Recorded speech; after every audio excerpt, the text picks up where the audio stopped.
Okay, to create a big, awesome workout, if you've only got 10 minutes, it's actually quite easy. The way to do it is really base everything around resistance training, which you should be doing anyway, or interval training for that matter. But resistance training is my choice because I can pretty much use it with anyone.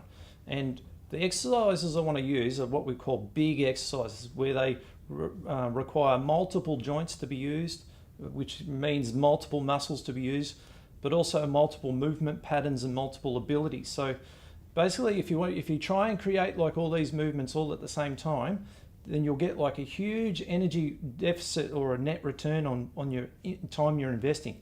And trust me, within 10 minutes, you'll be really feeling it. So the exercises I might use, for example, would be say squats, lunges, step ups, deadlifts if you're in the gym sort of scene, all twisting movements. But pretty much the common theme is to keep it standing up, because when you keep it standing up, you require your legs to be moved. You require multiple abilities because there's things like balance, agility, speed and power can be implemented when you're standing up. So you can start to incorporate more of the things that drain the system. And anything that's a leg-based movement is much more draining than just arms. So the bicep curl sort of thing really isn't anywhere near as draining as a chin-up. So if you've only got 10 minutes, do the chin-up. All right, you're going to get a much better result. You're still going to work your biceps just as hard. So to sort of summarize it all, the way I sort of look at it is if I want to make it really hard, I pick the big movements of my legs, so my squats and my lunges, and I might sort of incorporate it into another exercise at the same time. For example, a squat with a shoulder press, and this is an example of that. And you'll see Melissa's going up and down doing a shoulder press with the squat. Now, if I want to really make it harder, just get her to do it faster and incorporate a twisting movement.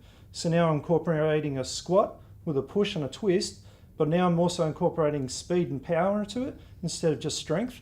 So the more things I layer on top of each other, the more complex the exercise becomes, the more draining on the system.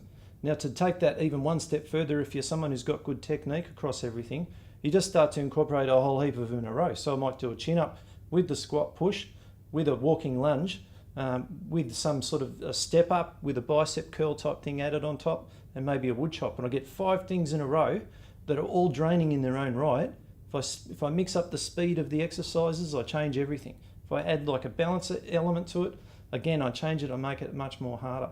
So if you sort of look at it, how you design your exercises based around your big movements, everything standing up with a leg element in it, can't go wrong. And trust me, in 10 minutes, you'll be exhausted.